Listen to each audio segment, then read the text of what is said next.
Hello, everybody. Thanks for joining me on the Lies, Lies, Lies podcast, the Lion Lovers podcast, episode 2. My name is AJ, and I have... Hey guys, it's Mia. And we are going to talk about some stuff. We are going to talk about lies and deception in relationships and romantic relationships.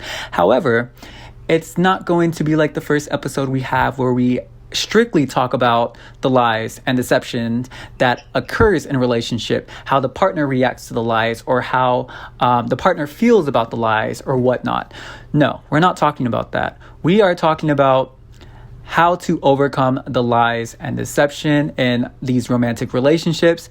Even for our couples, how do they navigate being lied to? How do they navigate being deceived by? So we are going to go through our list of couples, and we are going to compare, we are going to contrast, and we are also going to just pick each other's brains, analyze a little bit on how we can find like these little connections that connect with one another. It's going to be great. It's going to be awesome. We're going to have a lot of new insight for you guys.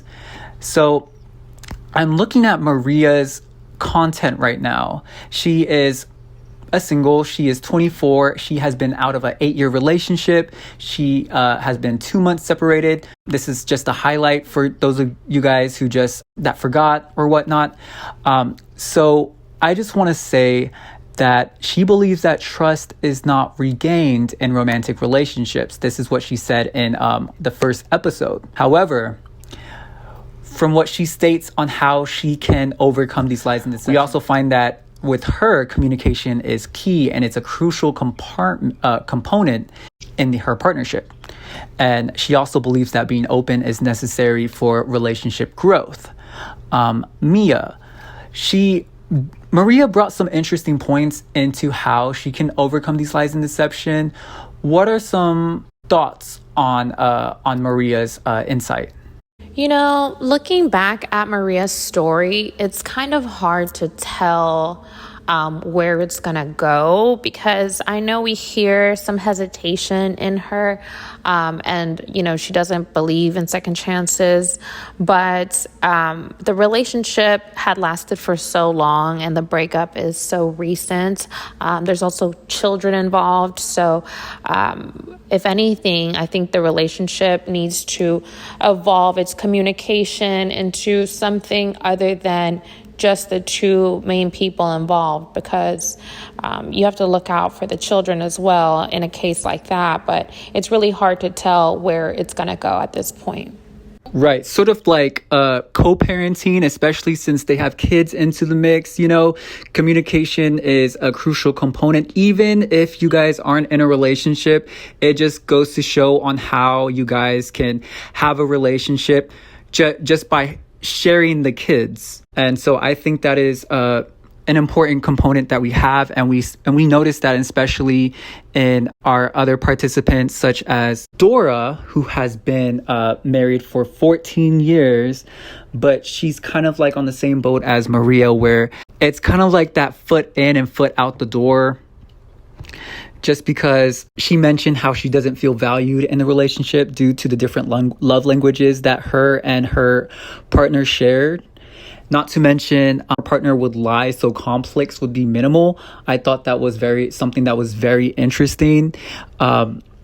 So another thing that was pointed out in episode 1 was that she can't really detect these lies when it comes to her partner, you know? So it's kind of like she just expects to be lied to on like a regular basis. Yeah, she does talk about expecting to be lied to. But again, we have another person who has children involved and who has to co-parent. I think one of Dora's kids is still relatively small. She might be about 4 years old. So having a child that young involved in a relationship, it still ties you in together, which is why we see the self-blinding, the expectation of the lies, the reciprocity. However, at the end of the day, she's still willing to work on her relationship. And again, that goes to show that it's really on us to see how hard we're willing to make the effort to get rid of the lies and the deception, or to work through that properly and communicate better with our partners, or even just discuss lying and deception prior to getting involved with somebody. Like, what does that mean to them, and what does that mean to you, so that you guys are on the same boat? And Mia, I think that's a really, really good point that you bring up, just because, sometimes when we get into these relationships, we don't know whether we're ready for that relationship or not. We may feel that we're ready. We may feel that we know that we're ready for this relationship, but it's not until you get into the relationship and you actually experience yourself being in a relationship and how it's not just an individual needs, it's a collaborative type of thing. It's what I need, it's also what my partner needs. It's a collaborative thing. So that's something to take into consideration, because let's say, for example, if you're going to lie to your partner, you're doing an injustice not only for yourself, but you're also doing it for your partner. You're also doing it for the relationship. So there is a lot at stake here when it comes to being in relationships. I think that is the perfect way of putting it. Doing someone an injustice, because that is exactly what it is. You are robbing someone of the experience of truly finding their ideal mate, their perfect partner, by lying and deceiving at such an early stage of your relationship. You're telling them everything they want to hear at the beginning, even if that's not fitting with you or your lifestyle. This reminds me of a study that was conducted years back, which was looking at men and women who were single and exactly how they described themselves to potential dating partners. And so 65% of them had said that they were very honest people, and that honesty was a very important component of a relationship. But it actually found that women were bigger liars compared to men, just because women tend to tell more white lies. Although men do lie often, they tell lies that usually have to do with infidelity or things of the nature, compared to women who are telling white altruistic lies. But again, honesty is not something that seems to be very important to people in a relationship, because it's presented here with all of our participants. All of them admitted to lying, and most of them admitted to still staying in a relationship, whether there was lies or not. Exactly.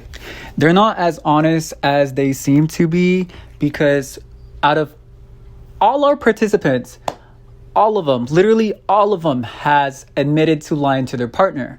So we see this commonality of lying being a big thing for some people, but being as small as it is for some people. There are differences in these lies, though, when we deal with benevolent lies versus like a big old elephant in the room, where it's considered a lie where someone would really, really feel some type of way. So I guess it just varies. It just depends on the person, how they take that lie, and it just comes with experiences. What are triggers? What is something that will just sort of get us in this headspace where we're just like not tolerant of some of the lies or the deception that we go through with these people. So all of our participants at the end of the study were asked, what would they describe a healthy relationship to be? And everyone across the board said that learning from previous mistakes was the best way to have a healthy relationship. Communicating, taking the time to work on yourself and find yourself. Those were all healthy components for an ideal future relationship. So AJ, how do you think people should be working on their communication with their partners? This is a very great question. I'm really glad that you asked me this, because I've personally had my own experiences in relationships, and communication was a big issue for me. So it took a lot of time for me to have like my communication be a little bit more top tier than it was before. First and foremost, you got to be upfront with your partner, even though you feel like what you're going to say is going to hurt your partner. Because let's face it, at the very end of the day, no one likes to be lied to. And some of us don't like to lie to other people, but it just feels that way because feelings get into the mix. There's a lot of technicalities that get into the mix. For example, like you just notice like some of the like after effects, like the consequences and the stuff that you deal with if you were to tell the truth. But when the way I see it, if you were to tell the lie, not only are you making up something that wasn't true to begin with, but you're telling someone else this false thing. So now you have someone tricked. It almost feels deceptive in a way, And so just be clear with what you say, be upfront with what you say. And one thing that has helped me is to empathize with that other person and to empathize with myself. How would I feel in a situation where my partner lied to me? Would I want to feel lied to? No, I wouldn't. So would I lie to my partner? No, because I wouldn't want the same thing being done to me. Exactly. And one thing that you pointed out was the fact that people need to be more honest and communicate what their definitions of the word lying and the word deception mean. Those two words can have so many different meanings. Therefore, it's important to define them and see what it is that it means to one another, so that you're both aware of what to expect, because otherwise then you're caught in a situation where someone's telling you, oh, I didn't lie, I just chose not to tell you. And so we have cases like Maria's or Elena's or any one of our participants, Right. And another thing I wanted to add was that I feel like a lot of the issues, especially with like the communication issues, like you see adults having communication issues to this very day. And a lot of it stems from their childhood experiences just because they've never got that communication from the adult. They've never got that effective communication where their feelings may have feel validated, or they may have feel heard of, or, they may feel like what they had to say or what, is important. So I really do look back at a lot of our childhood and see how that later develops on into adulthood. I'm actually really glad that you bring up the topic of childhood, because that was another theme that we saw with Nadia and Charlie. And, even in our own experiences, our childhood shapes us, and it really does stay with us. While many think that it doesn't, in the end, it really does come back in a full circle, and it can affect us in many different ways. So later on in life, we're met with a partner who is having to work hard to teach us their way of communicating. And of course, it's not going to be easy for everyone to communicate in the same way. But just being able and willing to open up to someone and to want to teach your partner how to properly love you, teach them your love language, because we're never too old to stop learning. And if you really love someone, why wouldn't you want to learn how to love them properly? Exactly. And that act itself gives a basis for the idea of love, for the act of love that showcases someone how much you love them just by wanting to understand them and wanting to get to know the person on an intrinsic level, And I like to say this a lot, but you have to have your own cup filled up before you can fill someone else's cup. And you see a lot of that in relationships nowadays, where there would be a lot of people that would enter in relationships probably half a cup or probably with an empty cup. And it's like having expectations. You have expectations for this person, but this person's not going to give you anything in the time of day because they don't have their own cup filled up, So how can you expect that person to fill your cup up? That really does make perfect sense. And with that being said, I have another question for you. What advice would you give somebody who, for example, like Dora, is still very much in love with her partner, but her partner has all of these negative qualities that they've developed over time? So how would you suggest for someone like Dora, or even Dora, to work through something like that? You know, I'm kind of going through like a similar situation myself as well. So it is hard, especially if you really love someone, if you want someone, if you want to make it work, you'll do anything. You'll do anything just to make it work because of how much you love that person, how much you see yourself being with that person.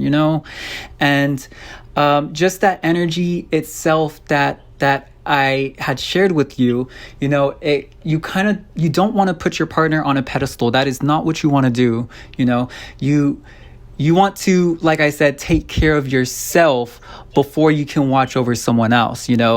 Granted, even if you're in a relationship and if you feel that you can't be in this relationship, you feel that it's too much, it's taking a mental toll, an emotional toll, despite how much you love and feel for that person, you got to do what's right for yourself at the very end of the day. Because let's face it, the only person that's going to be here for you is yourself, no one else, realistically speaking.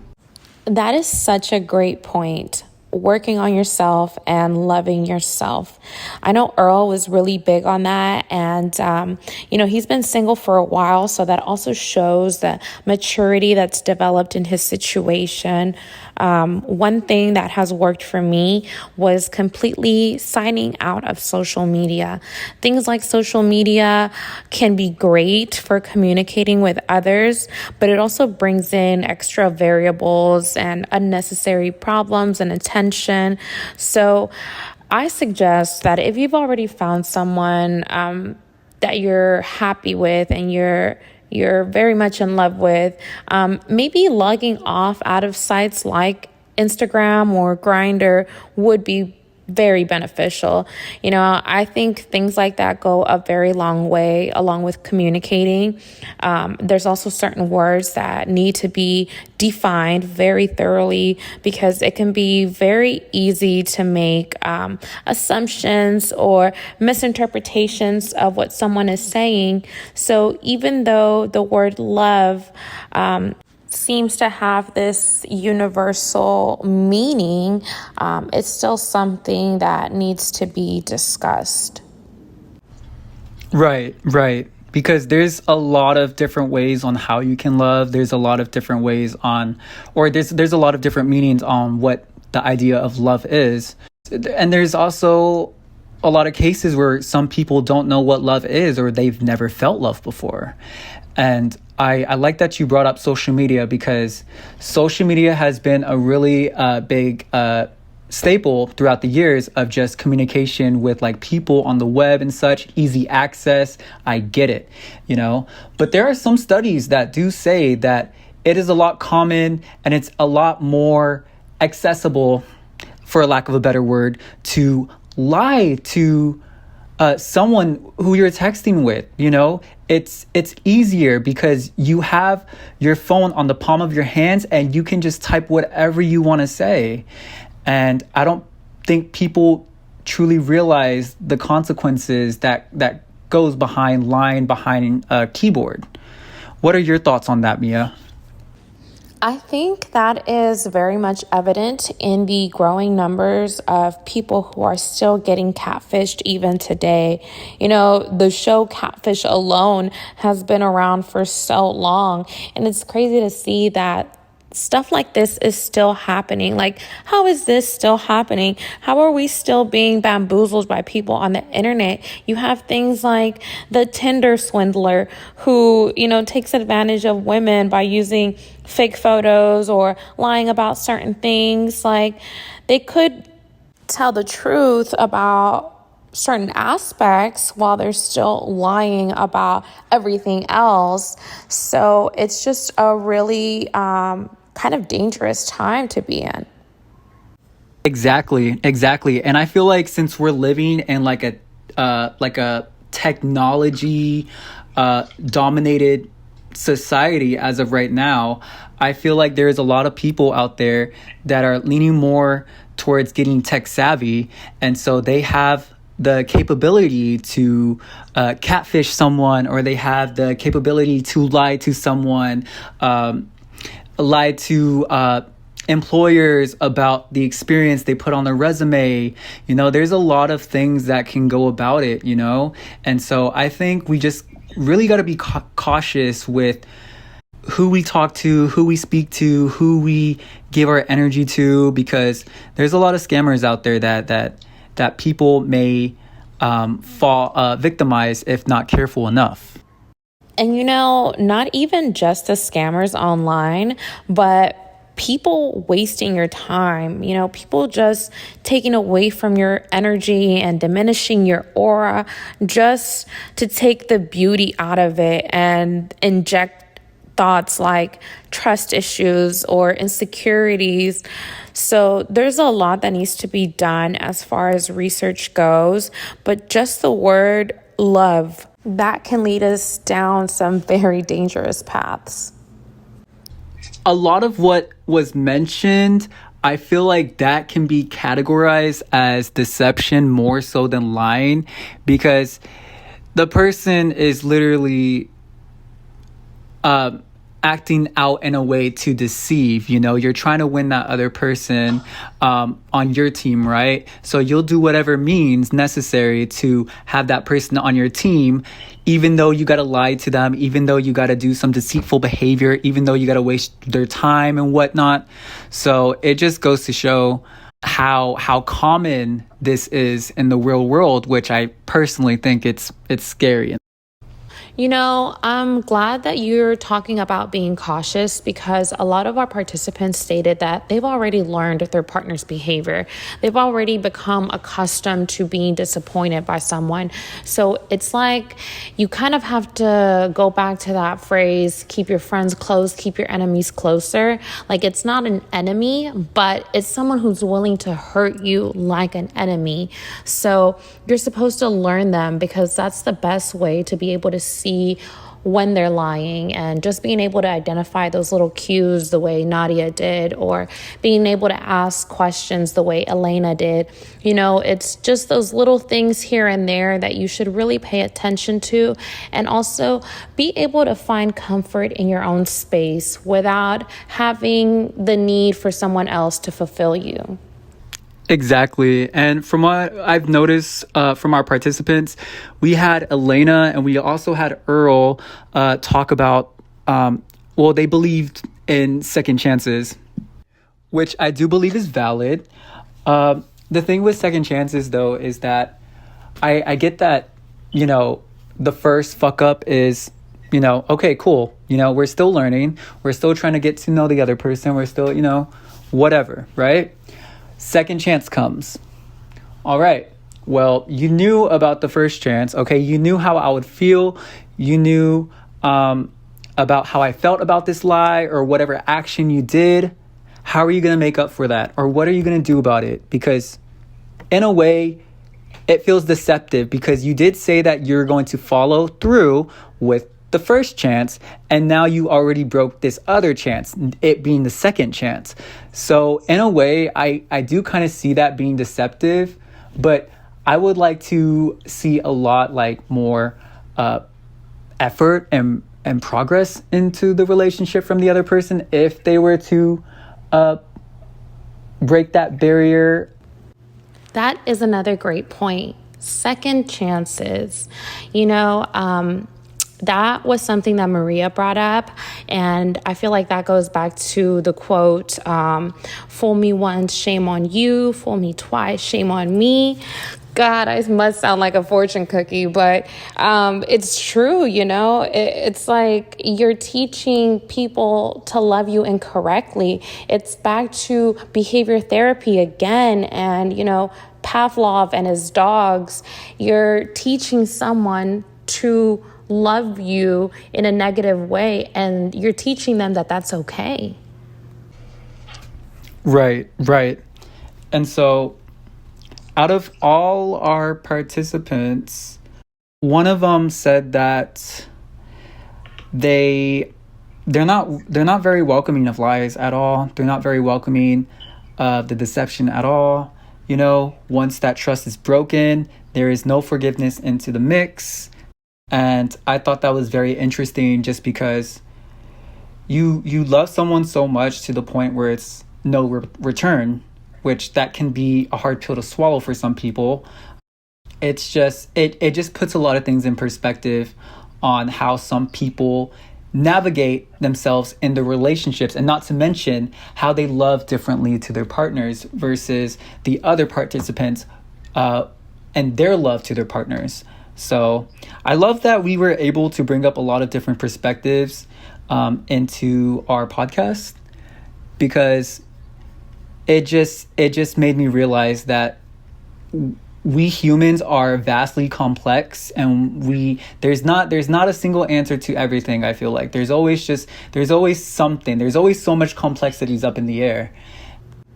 Yeah, exactly. There's never a point where you stop learning. And while that can be a beautiful thing, it can also be a very hurtful thing, whether it's learning from your environment or learning from your relationships. You're constantly learning. So whether you're learning to be disappointed or learning someone's love language, you should never stop working towards what it is that you're looking for in the end. Exactly. And overall, I would say that we got a pretty good glimpse of our couples and our singles.